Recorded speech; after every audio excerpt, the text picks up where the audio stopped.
सबसे पहले तो ईरान पे एम्बार्गो लगाएंगे, सैंक्शन टाइट करेंगे अपने ऊपर।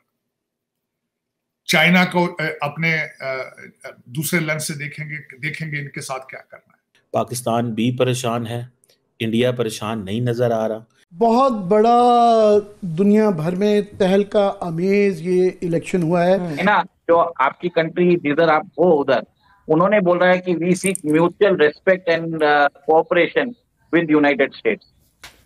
तो एक तरह से सुर भी बदल चुके हैं शी जिनपिंग के।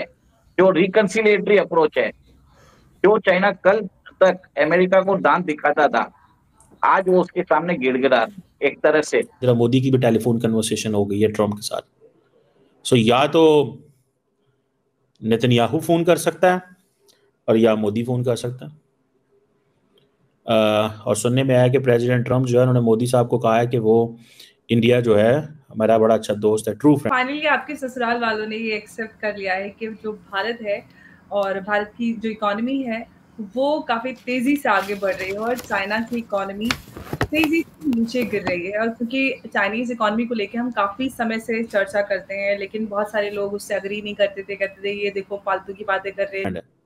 वैसे तो हमें पता है कि पंजाब गवर्नमेंट ये सारा इल्जाम भारत के ऊपर डाल रही है। क्या ये इल्जाम भारत पर डालना दुरुस्त है या फिर इसमें अपनी कोताहियां भी शामिल हैं? और इसके लिए चीन से अपनी कंपनियां वापस लेकर आएंगे। जी हां, उन्होंने स्पेशली चीन का नाम लेकर ये बात संबोधन में कही है कि हम अपनी कंपनियां चीन से वापस बुलाएंगे। और ये चीन के लिए बहुत बड़ा खतरा है, क्योंकि यही काम उन्होंने 2016 में जीतने के बाद किया था। जब ये पाकिस्तान में जो 2018 का इलेक्शन, तो ट्रम्प थे मौजूद थे वहां पे। अगर ट्रम्प ना होते ना, फर्ज करें, तो शायद 2018 का इलेक्शन भी किसी और तरह से हो जाता, जैसे 2013 का हुआ था। बहुत सी बातें अब इस वक्त यहाँ पे डिस्कस मैं नहीं करना चाह रहा, लेकिन जो है कि 2018 का इलेक्शन भी, चूंकि वहाँ ट्रम्प थे, तो इसलिए यानी ट्रम्प के इलेक्शन में ये सारा काम हो गया था। यानी यहाँ पर खान साहब की जो नारा था और वो सारा जो खुली अदर चाइना से जो भी चीजें यूएसए इंपोर्ट करता है उस पे 60% टैरिफ ये लगा देंगे। 60% एक ह्यूमंगस नंबर है, आप खुद इमेजिन कर सकते हैं। जो चीज $100 की पहले बिकती थी चाइनीज इन यूएस, ये $160 की बिका करेगी। मोदी ने आज भी ये कहा है कि मैंने टेक्नोलॉजी डिफेंस, आज सिर्फ मुबारक नहीं देती हैं। इसका मतलब ये होता है कि मोदी मीन्स बिजनेस। मोदी को कारोबार से गर्ज है, मोदी को इन चीजों से कोई। आजकल जोक भी ये आ रहा है कि सुबह उठ के आप गिफ्ट निफ्टी मत देखिए, ट्रम्प का ट्विटर हैंडल देख लीजिए। नमस्कार दोस्तों, ट्रम्प जो है अमेरिका के राष्ट्रपति बन चुके हैं और उसके बाद चीन, पाकिस्तान, ईरान, इन सब की हालत बहुत ज्यादा खराब है। इन्हें पूरा लग रहा है कि अब ट्रम्प बहुत ही कठोर कदम इनके खिलाफ उठाने वाला है। चीन की इकोनॉमी बहुत तेजी से गिर रही है, जिसको अब चीन के राष्ट्रपति ने भी स्वीकार कर लिया। उन्होंने मान लिया कि हाँ, चीन में बहुत बड़े इकोनॉमिकल क्राइसिस चल रहे हैं, शुरू हो चुके हैं। अब दूसरी तरफ ट्रम्प ने आते ही बोल दिया कि वो चीन में से अपनी इन्वेस्टमेंट निकालेंगे। उनका पहला लक्ष्य होगा कि अमेरिका में ही फिर से मैन्युफैक्चरिंग को बढ़ावा दिया जाए और साथ ही साथ सस्ती लेबर की वजह से भारत में इन्वेस्टमेंट और ज्यादा बढ़ाई जाए। तो ये दोनों चीजों से भारत को काफी फायदा होने वाला है। और चीन, पाकिस्तान, ईरान पे तो हमले तक का भी चांस है, हो सकता है। आप इस सब के बारे में क्या सोचते हैं कमेंट बॉक्स में जरूर लिखिएगा। वीडियो अच्छा लगे तो लाइक करें, शेयर करें, चैनल को सब्सक्राइब करना ना भूलें। आइए आगे बढ़ते हैं इस वीडियो में। क्या करें?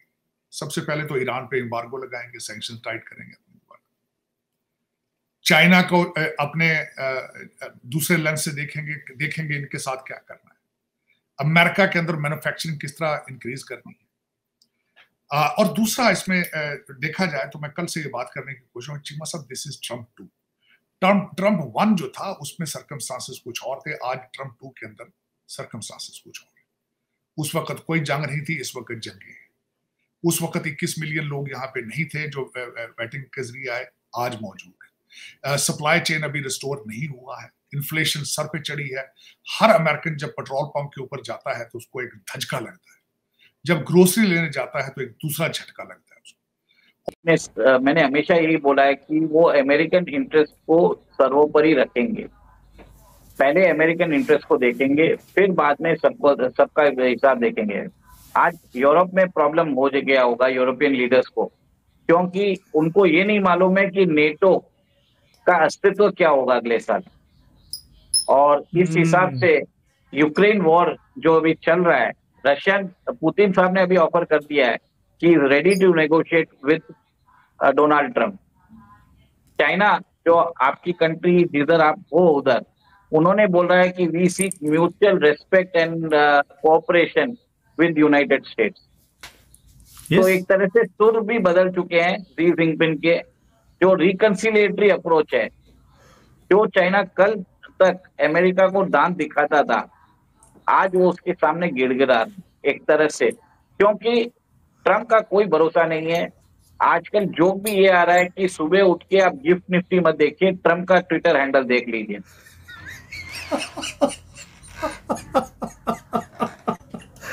Well said sir, well said. अभी तो ये टोटल क्राउड है, उन्होंने बोल दिया कि भाई ताइवान का क्या होगा। ओ भाई ताइवान का कुछ नहीं होगा, अभी चाइना चुप करके बैठेगा। ये मैं आपको पहले बोला था। पिछले 6 महीने में कितनी बार आपने वीडियो देखी है, वर्ल्ड वॉर शुरू होने वाला है, ताइवान तो गया। मैं तब से बोल रहा हूँ कि ताइवान का कुछ नहीं होगा। देखिए ताइवान में क्या होगा कि ताइवान को अलाउ किया जाएगा, कि चाइना को अलाउ किया जाएगा कि ताइवान के ऊपर वो अपने जेट्स उड़ाए, उनकी ब्लॉकेड करे, जिसके कारण अमेरिका अपने आर्म्स ताइवान को आराम से बेच सके। एवरी ईयर $2 बिलियन का कंफर्म पेमेंट, कंफर्म्ड ऑर्डर्स आता रहता है। तो ऐसा लुक्रेटिव मार्केट अमेरिका नहीं चाहेगा, और वो खुद ही चाइना को बोलेगा कि आप ये एक्सरसाइज बार बार करते रहो। It makes sense for them. आज राहुल गांधी का वो डायलॉग याद आ गया है, खत्म, tata, bye bye, good bye, गया।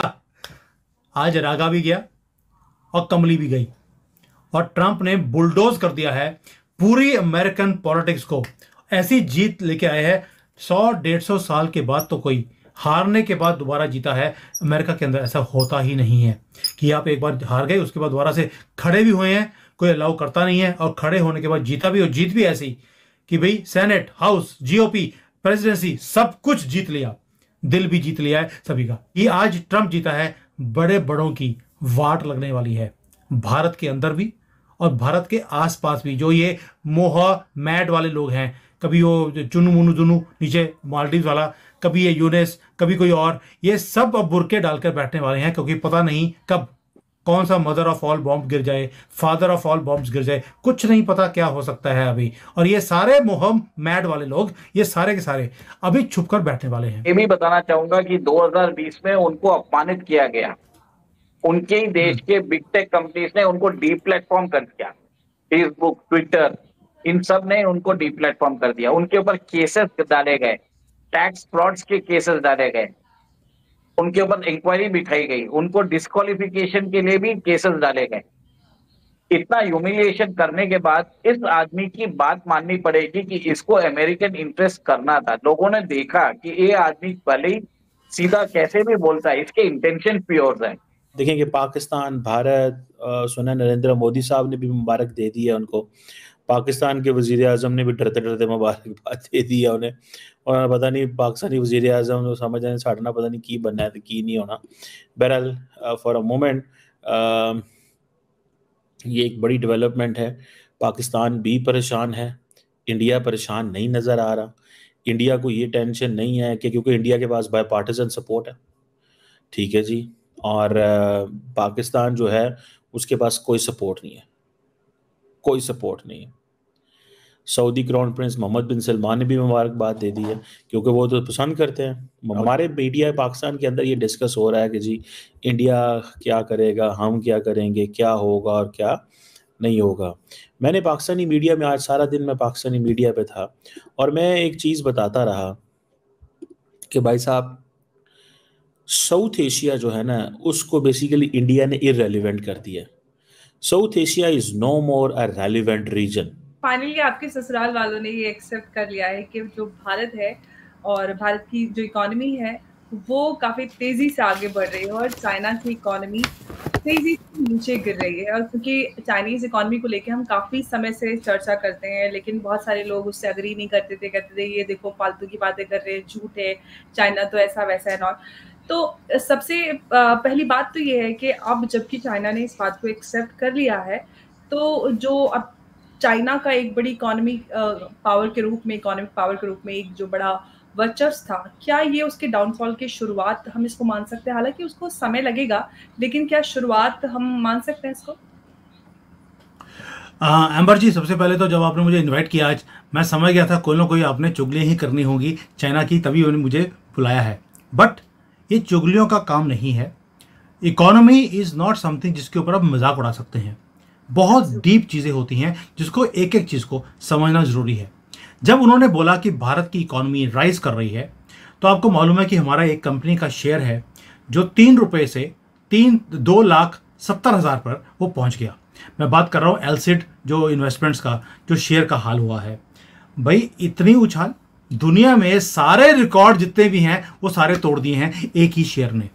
इसको यहां पर बहुत ज्यादा डिस्कस किया गया सोशल मीडिया के अंदर भी। भारत में इतनी उछाल है क्योंकि चाइना के अंदर कोई भी अगर शेयर 10% से ऊपर जाता है तो वहां पर कट लग जाता है। They do not allow it to rise that much. लेकिन भारत में ये हुआ है, तो उससे लोगों के दिमाग में एक बात आ गई कि भारत की जो मार्केट है या स्टॉक मार्केट है या कंट्री है वो राइज कर रही है। जब स्टॉक मार्केट की बात आई तो साथ में हमारी जो राइज है 7% पे 7.5% पे उसकी बात भी आई, जबकि चाइना में ऐसी चीजें नहीं हो रही। तो एक तरफ तो दोस्तों, चीन की इकोनॉमिकल कंडीशन को लेकर मैं एक डिटेल वीडियो बनाने वाला हूँ। आज ही उसे पोस्ट करूंगा या मैक्सिमम कल तक पोस्ट हो जाएगा, तो उसे ज़रूर देखिएगा। उससे आपको पता चलेगा कि चीन में किस तरह के इकोनॉमिकल क्राइसिस चल रहे हैं और हम किस तरह से इस तरह की गलतियों से बच सकते हैं जो चीन ने किया है। आपको ये वीडियो कैसा लगा कमेंट बॉक्स में ज़रूर लिखिएगा। वीडियो अच्छा लगा तो लाइक करें, शेयर करें, चैनल को सब्सक्राइब करना ना भूलें। मिलते हैं अगले वीडियो में, तब तक के लिए जय श्री राम।